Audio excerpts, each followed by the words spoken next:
Chào các bạn đã quay lại với kênh Cô Ba Bình Dương. Hôm nay mình xin chia sẻ với các bạn một món ăn tuổi thơ mà chắc chắn ai cũng thích. Đó là món mứt chùm ruột.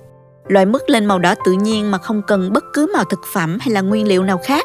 Vị ngọt thanh thanh, mùi thơm phức nhâm nhi hoài mà không ngán. Nhân dịp cây chùm ruột của nhà ông ngoại chính á, mình hái về tranh thủ làm cho cả nhà cùng ăn nha. Nào mời các bạn cùng mình vào làm ngay ha. Mời các bạn xem qua thành phần nguyên liệu trước khi làm. Bạn cũng có thể tham khảo những dụng cụ nấu ăn mình hay sử dụng dưới phần mô tả của video.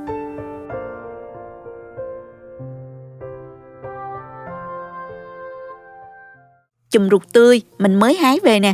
Các bạn nhớ chọn những trái tươi, to tròn, dày mình như thế này, đều trái một chút ha, làm mứt sẽ rất ngon và đẹp.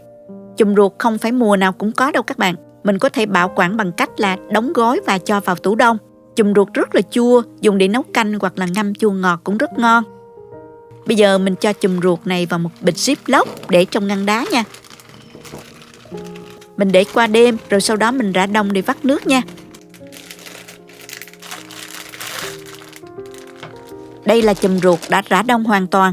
Nhớ là để rã đông hoàn toàn đó, mình vắt nước sẽ dễ hơn.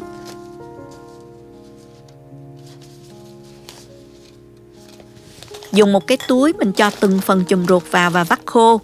Chùm ruột để đông đá, sau đó nó mềm ra như vậy, rất dễ vắt nước. Như vậy nước chua và vị chát trong chùm ruột cũng ra bớt, mà quả chùm ruột cũng không bị nát nữa. Thành phẩm mứt sẽ ngon và đẹp hơn đó các bạn.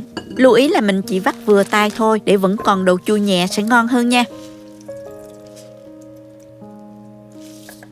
Mình vắt lần lượt cho đến hết nè.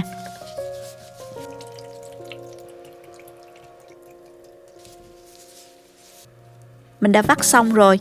Cân lại chỗ chùm ruột này còn khoảng 500g đó các bạn. Bây giờ thì mình cho vào tô 500g đường cát. Các bạn dùng đường cát trắng hay vàng đều được ha.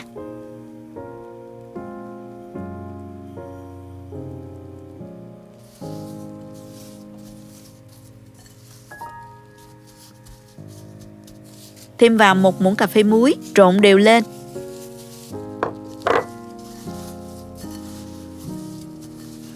Mình bọc kỹ lại và để qua đêm cho đường tan và thấm vào chùm ruột ha. Các bạn ngâm khoảng từ 6 đến 8 tiếng là được. Bây giờ đường đã tan gần hết rồi, mình sên mứt nữa là xong nè.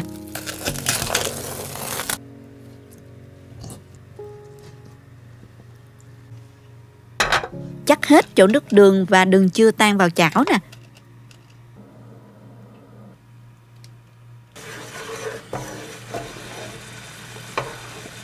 Mình đun sôi lên cho đường tan và bay bớt hơi nước.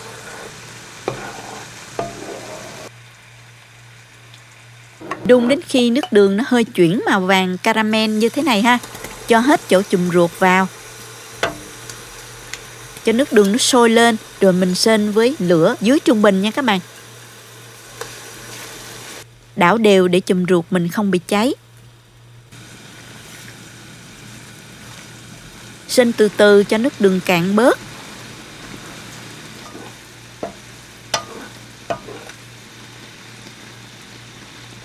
Các bạn nhìn chùm ruột nó từ từ chuyển màu rồi nè.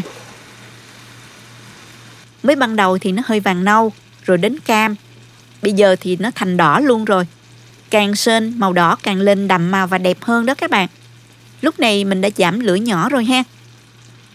Mứt chùm ruột hoàn toàn lên màu tự nhiên, không cần cho thêm thành phần nào khác nữa nha các bạn. Nước đường dần cạn bớt và màu của chùm ruột nó cũng đã đỏ đẹp rồi thì mình tắt bếp.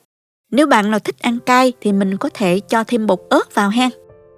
Bây giờ mình đợi cho chùm ruột nguội rồi mình cho vào lọ thủy tinh bảo quản. Phần còn lại thì mình cho ra đĩa thưởng thức và nhâm nhi nha.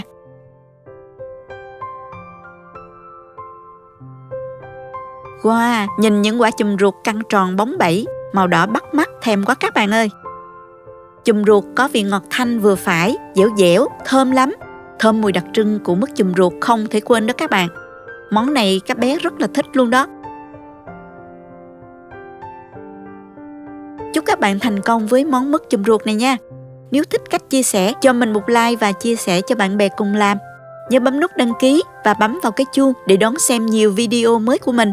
Các bạn cũng có thể truy cập website cobabình dương.com để xem công thức nấu ăn dưới dạng bài viết. Cảm ơn các bạn đã xem hết video. Chào tạm biệt và hẹn gặp lại các bạn ở video kỳ tới nha.